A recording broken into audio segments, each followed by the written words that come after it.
Hello folks, welcome again to another free tutorial of Scoring Tools Masterclass. It's always a great pleasure to have you here. And this is the third episode of taking our strings to the next level. In the first two episodes, we have shown you some of examples of classical music. The first one was the Beethoven's Fifth Symphony. The second one was the Symphony number 40 by Mozart. And this time, let's talk about film music. I chose a very demanding piece, which is one cue from Gladiator score by Hans Zimmer. The cue is entitled Patricide and is composed only by strings. This piece means a tremendous effort for a real player and virtual instruments as well. Except for the basses, every instrument plays extremely high in their register with a lot of intensity. This is not an easy task for a real player nor virtual instrument. In the case of a virtual instrument, a careful programming must be done, or you may get too much intensity up to the point of being annoying. In this 4-minute piece, Hans Zimmer explores from the lowest to the highest register of the string range, and he also writes from playing pianissimo without any vibrato to fortissimo with lots of vibrato. We will see how these extremes can be achieved with sample modeling strings combined with other libraries. Now, if you haven't watched the clip of the Patricide mockup, I urge you to stop this video right now and click on the link down below in the description of this video. It's a beautiful 4 minutes long piece that's worth checking. I will wait for you to come back. Check the entire piece first.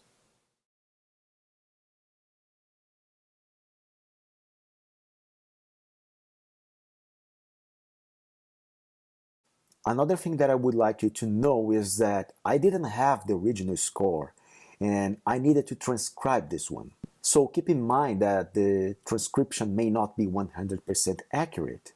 However, the overall idea is there. In the original cue, I believe there's only strings with some doublings, especially in the cellos. Now, in my transcription, I have added a few other instruments from other families and several divises have been used. Now, regarding the technical aspect of the mockup, I haven't used sample modeling strings only this time. The big majority of these sounds come from this library, but in certain parts there are a careful combination of 2 or more libraries working together. On Lesson 6 of Scoring Tools Masterclass, I share with you all the techniques that I have used to match 2 different libraries. This can be very difficult, especially in cases of combination of dry libraries with wet ones. There is a 2-step process for matching libraries, as you know. The first one, you have to integrate the new library into your current ones contained in your template. And in the second one, you have to work on the MIDI programming so that both libraries work as they were the same ensemble. All right, let's go straight to the point. And the first thing that I would like to show you is the combination of cellos on bar 4.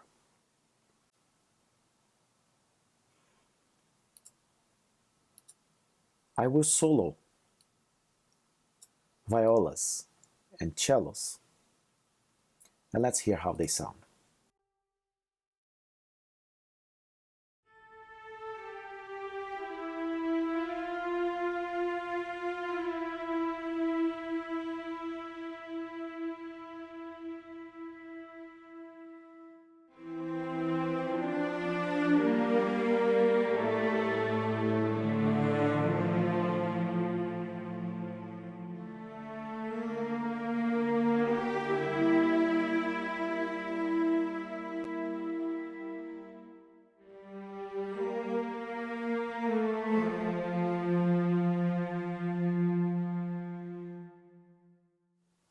Okay,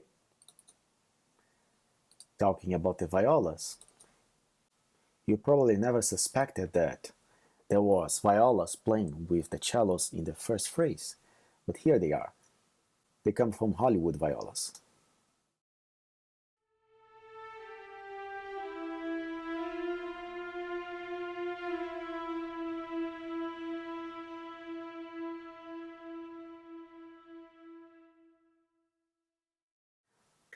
the important thing here is the attack of the phrase, which starts from very low expression, goes up, and here is the peak of the phrase. And then it goes down until a complete fade out. The same procedure has been done for the cellos. From the bottom up, and here is the peak of the phrase, the climax of the phrase, I would say, and then it goes down. All right. Modulation controls the amount of vibrato, which is not much. It's just the beginning of the phrase, and it's just the beginning of the cue, so it doesn't need more than that. And now, I have doubled it with one solo from sample modeling. Let's hear how it sounds.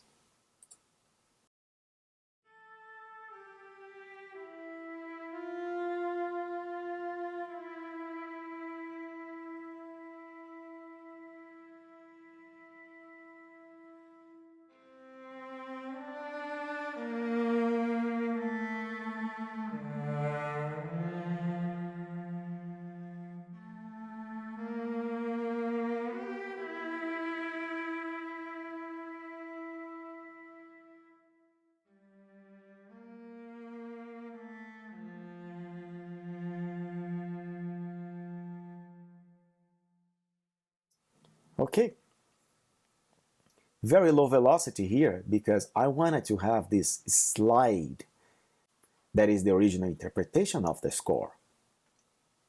The programming of the solo cello is to help with the other ensembles. Actually, I would have programmed it in a different way if it was solo. Now let's go straight to bar 29. Violins 1, they are here, and here is how they sound.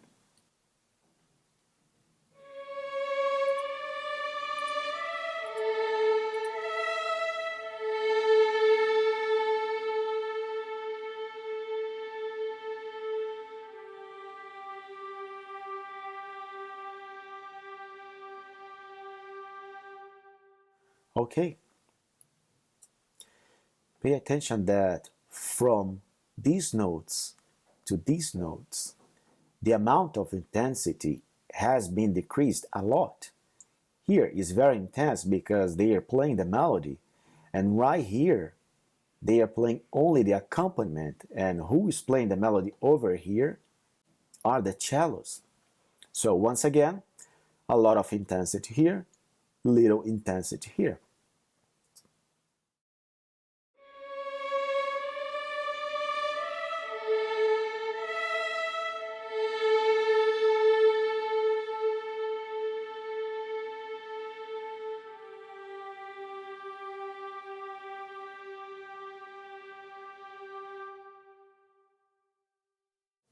Okay, some people may believe that the amount of intensity is determined only by the dynamic plus vibrato, which can be true, but in the case of sample modeling, there's another thing that you can increase or decrease the amount of intensity.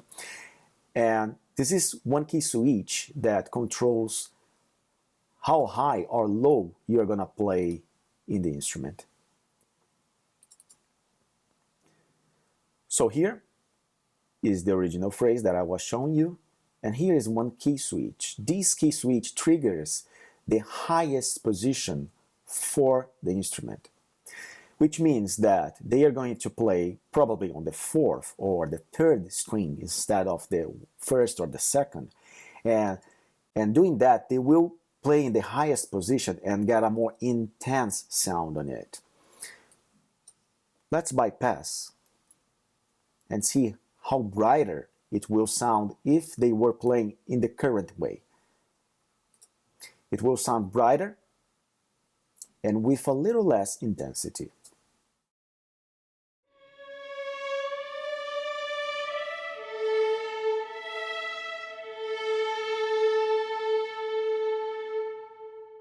Okay, this was from the lowest position and now from the highest position.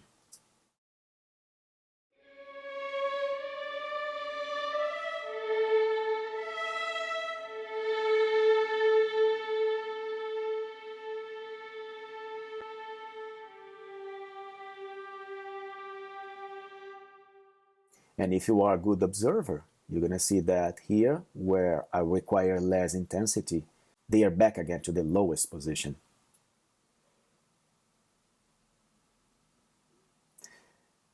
Okay, now playing together violins 1 and 2. They are both playing in their highest position. Let's see how they sound.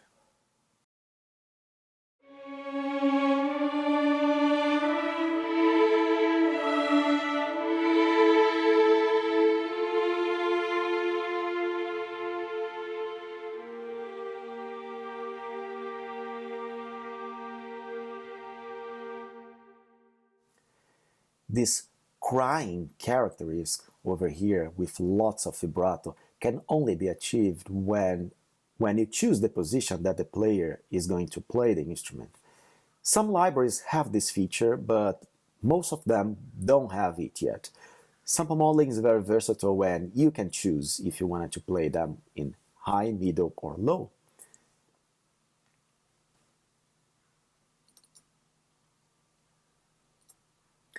One solo violin has been doubling.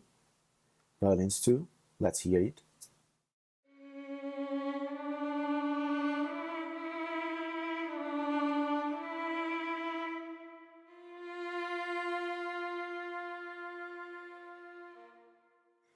You probably may think that there's too much vibrato in it, and I have done it on purpose. I wanted a lot of vibrato in it. Another solo violin, doubling, violins 1.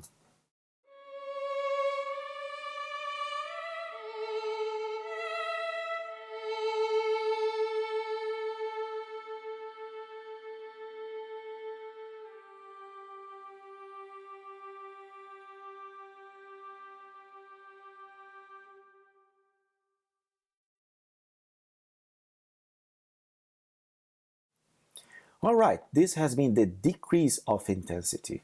Now let's go straight to bar 43. And let's see how the increase of intensity can be applied. Let's hear the entire part first.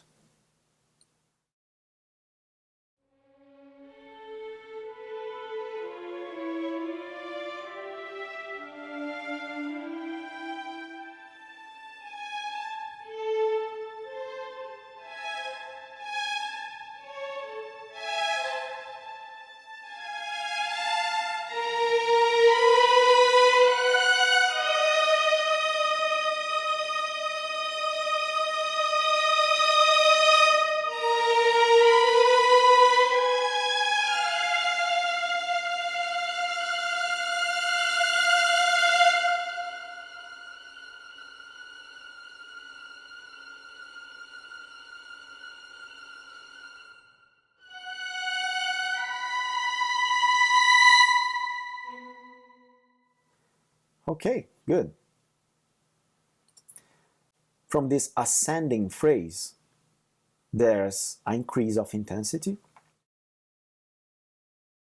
Let's hear it.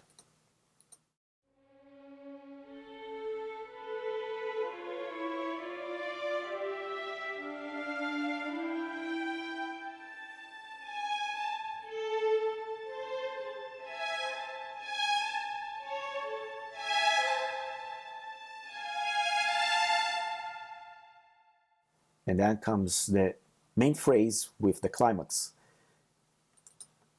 Just violin 1.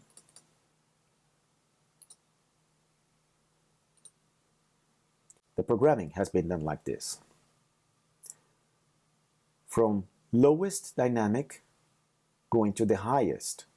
Very low velocities, which means smooth attack of each note. But over here, I have made these little mountains because I want an even smoother attack for each of the notes. And pay attention on the separation of each note.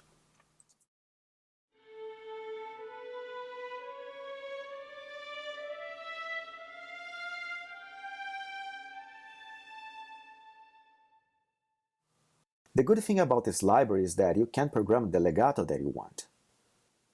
Some people may think that I have overworked on this piece, but actually, if you already know the sound that you are looking for, you already know how you are going to program the library. Continuing, you're going to see that there's an increase of the dynamic and also the vibrato.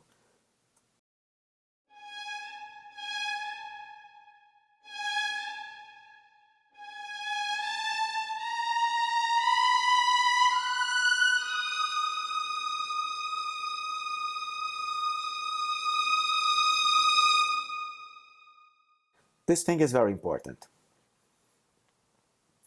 Real players wouldn't sustain this note in only one bow. They will have to rebow. And actually, on the original interpretation of the piece, there's a crescendo over here that should be programmed, not only from the dynamic, but also from the vibrato. CC2, which is breath controller, controls the vibrato. Over here, very low intensity, very low vibrato. As it goes up, the vibrato goes to the maximum. Let's hear the difference between this vibrato to this vibrato.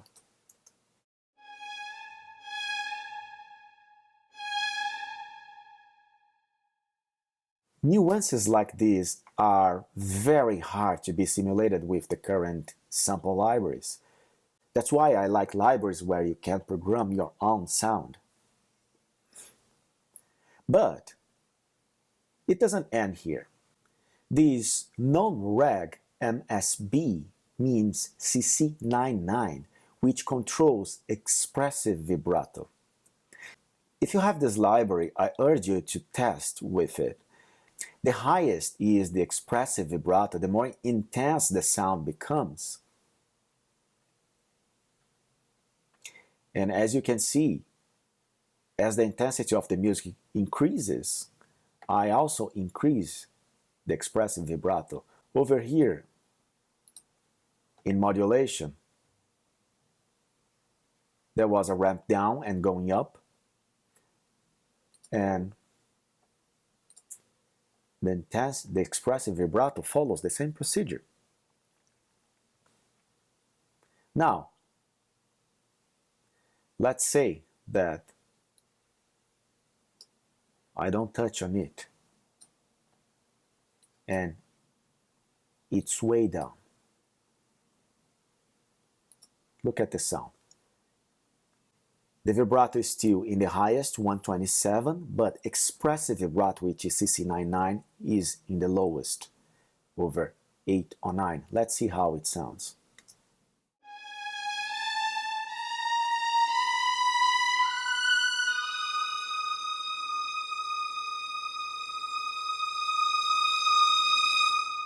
Okay, keep the sound in mind. Let's go back to the original. And here with lots of expressive vibrato.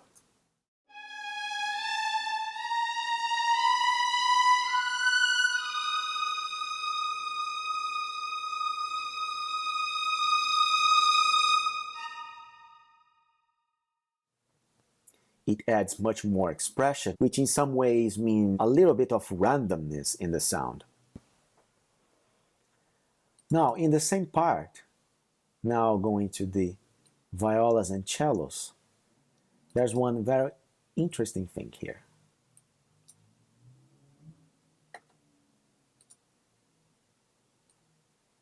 Let's hear how they sound.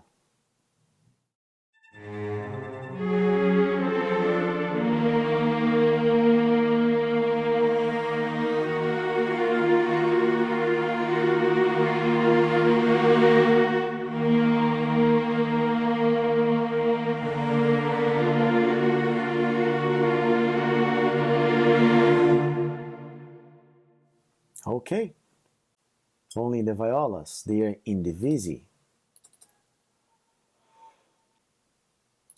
Sample modeling full violas is this track. Sample modeling violas div A here. Sample modeling violas div B here. or smaller section. The first one is going to play in unison with cellos in divisi also. They're going to play these counter lines. Let's hear how they sound.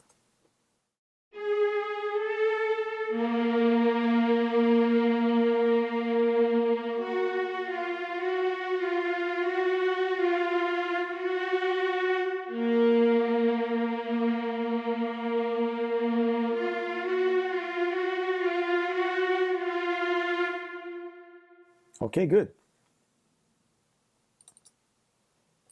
Div B. It's just these repeated lines.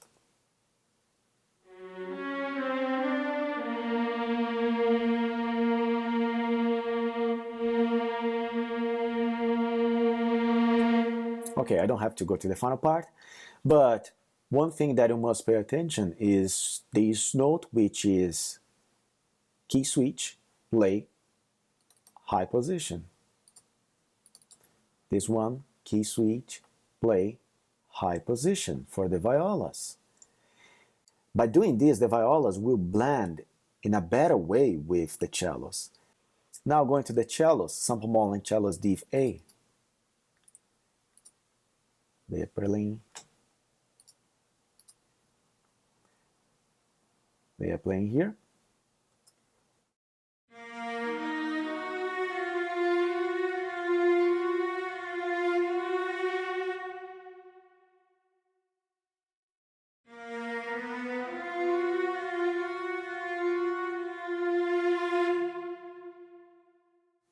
Okay, and cellos B just keep playing the long notes. Now, as you may have heard, these last notes on half of the section of violas plus cellos, these and these, have a different bow. Playing them again.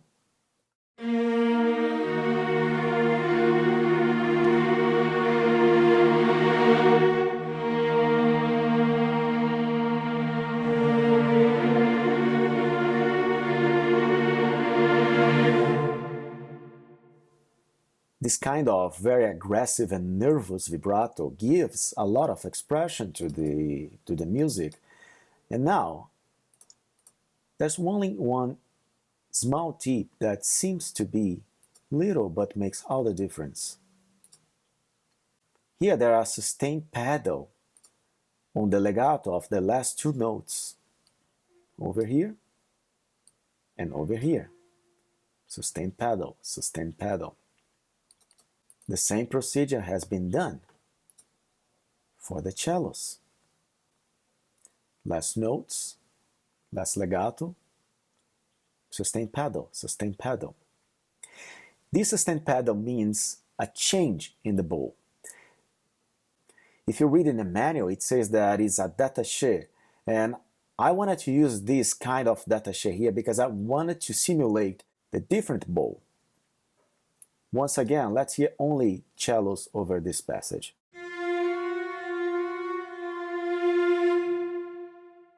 Without,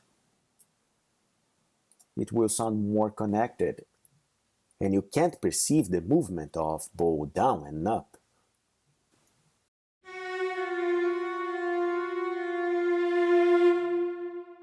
Going back.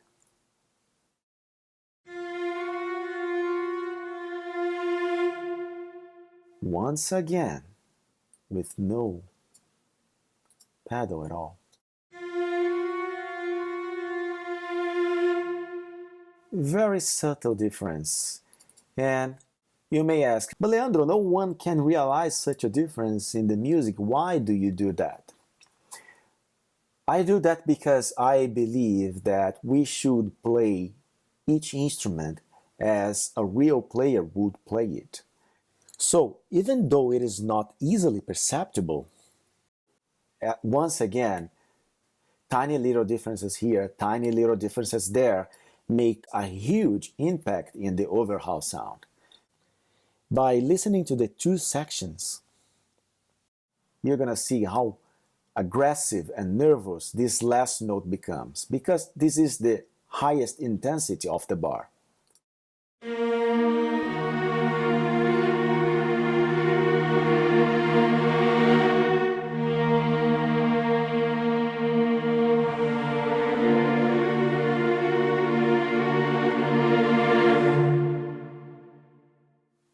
That's it, you are the conductor and you are responsible for your own interpretation.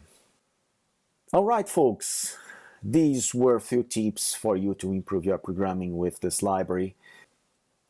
There are much more things that should be discussed if you wanted to get a realistic mockup, and the full walkthrough is available for students of Scoring Tools Masterclass.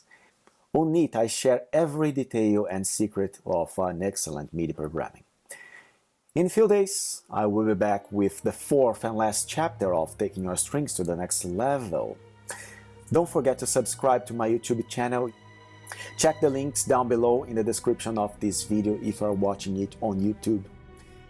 Subscribe to the Gardini School newsletter if you want to know about the upcoming tutorials beforehand. I hope you have liked this small tutorial. It's always a great pleasure to be with you, and see you in the next chapter. Bye!